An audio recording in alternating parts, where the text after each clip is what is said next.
세계사 수특 4강 1. 이 4강은 명청과 애도막부까지 나오고 있어. 일단 이 부분에서 그동안 어떤 부분들이 기출이 됐었는지를 확인을 해보자. 근데 특히 명청에서의 중요한 키워드는 뭐냐면 황제 5명이야.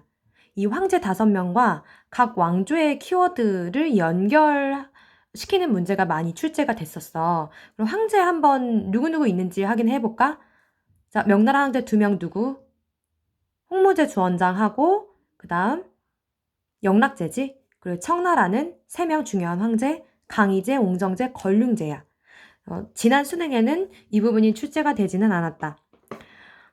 고려만국전도랑 명나라 학문을 연결시키는 문제. 명나라 홍무제 또 나왔다. 청나라 강희제 나왔고 정화항해 나왔고 청나라 걸륭제 나왔고 옹정제 나왔고 북로남해에다가 영락제 나오고 영락제 나오고 마테오리치 나오고 청나라 옹정제 나왔다. 수능에서 계속 황제가 나오고 있어. 그러면 선생님이 흐름 설명이 필요한 것부터 개념 설명을 먼저 할게. 명나라 간단한 흐름이야. 일단 태조 홍무제랑 성조 영락제 두 황제가 한 일들을 모두 다 잘 기억을 해주고 명나라가 위기를 겪고 그다음에 쇠퇴하고 멸망하게 되는 것까지가 기본 흐름이고요. 태조 홍무제, 성조 영락제에서 알 수 있듯이 명청때 황제들은 제위하는 동안 연호를 하나만 썼기 때문에 그 연호로도 불러요. 그냥 명태조 주원장이라고 하는 게 아니라 그래서 명태조 홍무제, 명성조 영락제라고 불러요. 그래서 가끔 자료에 보면 그냥 명태조, 명성조 이렇게 나올 수도 있기 때문에 둘 다 기억을 해둬야 됩니다. 명태조 홍무제는 백년교도의 난에 참가를 했던 빈농 출신이에요. 백년교도의 난은 원나라 말기에 일어났죠. 재상제를 없애고 육부를 직속화해요. 그리고 토지대장인 어린도책하고 호적대장인 부역황책을 작성을 하고 이갑제라는 지방자치조직을 만들게 되지. 그리고 육유라는 6가지 유교 조항을 반포를 하고 명성조 영락제는 정난해변이라고 해서 자기 조카인 건문제를 확실히 죽였는지는 모르겠지만 어쨌든 건문제가 사라진 틈을 타서 왕위에 오르게 돼요. 하나의 배경사를 알고 있으면 더 좋을 것 같고 자금성을 건립을 하고 베이징으로 천도를 하죠. 그리고 내각대학사라는 직책을 만드는데 이제 홍무제 때 재상을 없앴기 때문에 황제한테 올라오는 상주문을 먼저 조금 읽고 처리해줄 사람들이 필요해요. 그래서 내각대학사라는 직책이 영락제 때 설치가 된다라는 거 기억하고 몽골과 베트남을 공격을 하죠. 대외 활동에도 굉장히 관심이 많았던 황제예요. 대운하를 정비를 합니다. 이 내용은 수특에는 없지만 이전에 기출이 되었던 문제예요. 그 사료로 제시가 됐었어요. 대운하 하면 우리는 수나라를 먼저 생각을 하기가 쉬운데 이 대운하를 정비를 해서 실질적으로 물자 운송에 많이 활용을 했던 그런 황제가 영락제예요. 그래서 대운하를 정비를 하고 이것 이외에도 사실 만리장성도 대대적으로 정비를 하죠. 우리가 지금 보고 있는 만리장성은 사실은 명나라 때 만들어지고 복원되고 한 부분이 대부분이에요. 그리고 정화의 원정 너무 중요하죠. 그럼 명나라 지도 좀 잠깐 보고 갈게. 박세훈 책 61쪽에 나와 있는 지도야. 일단 여기 홍무제가 수도로 삼았던 곳은 금릉이라고도 부르는 난징이야. 그리고 영락제 때 베이징으로 수도를 옮기게 되고 명나라 영역 그 주변에 어떤 나라들이 있는지도 한번 보고 그리고 난징에서 출발한 이 정화의 항해의 원정로예요.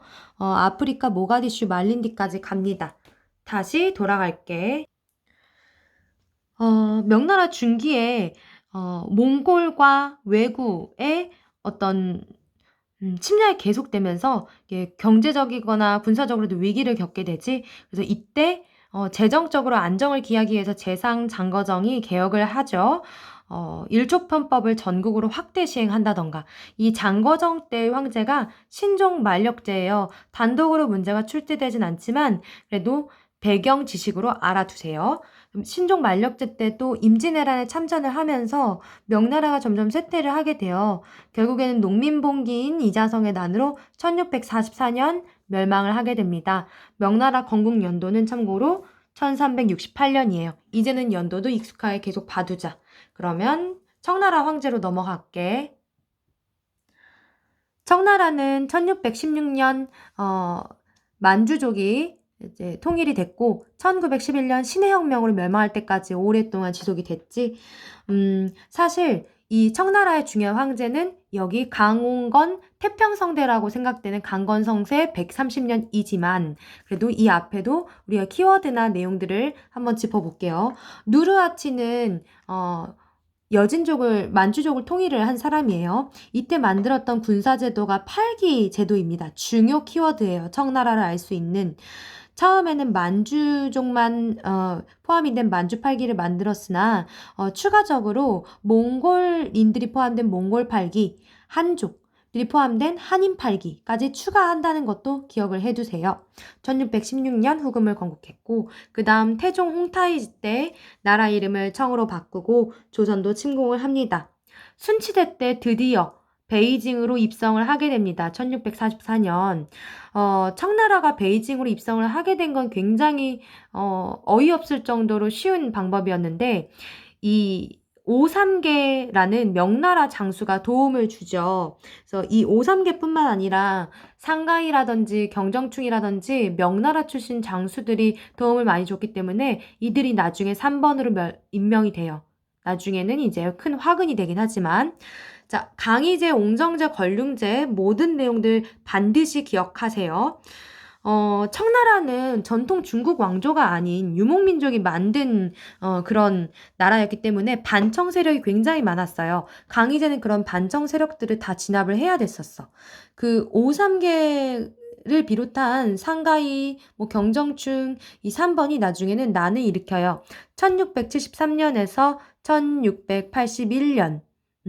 아주 오랫동안 이 난을 진압을 해야 됐었죠. 그리고 두 번째, 또 반청 세력 중에 타이완의 근거지를 잡고 있었던 정씨 세력이 있어요. 정성공 할아버지부터 해서 손자 때까지 계속 오랫동안 저항을 했었는데 이것도 강희제가 진압을 하죠. 그러니까 이걸 진압을 했다라는 건 어느 정도 이제 청나라의 중국 지배가 완성이 됐다라는 거예요. 그리고 러시아와 국경이 만났기 때문에 국경 조약을 체결하게 되는데 그게 1689년의 네르친스크 조약입니다. 이때 러시아의 황제 표트르 대제예요. 이전에 한번 출제가 된 적이 있어요.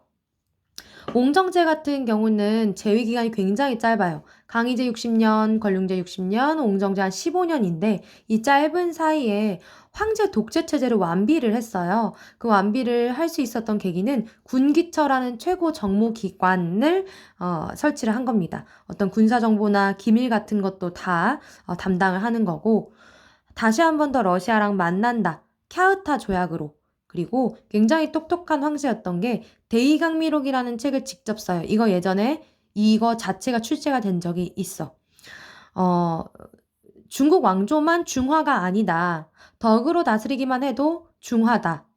새로운 화의관을 제시를 한 책이지. 그리고 마지막 권륭제.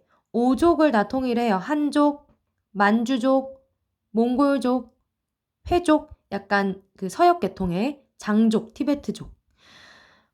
영국에서 맥카트니 사절단이 찾아와요. 교역을 좀 하고 싶다. 근데 권륭제 입장은 그 중화사상의 극치를 보여주지.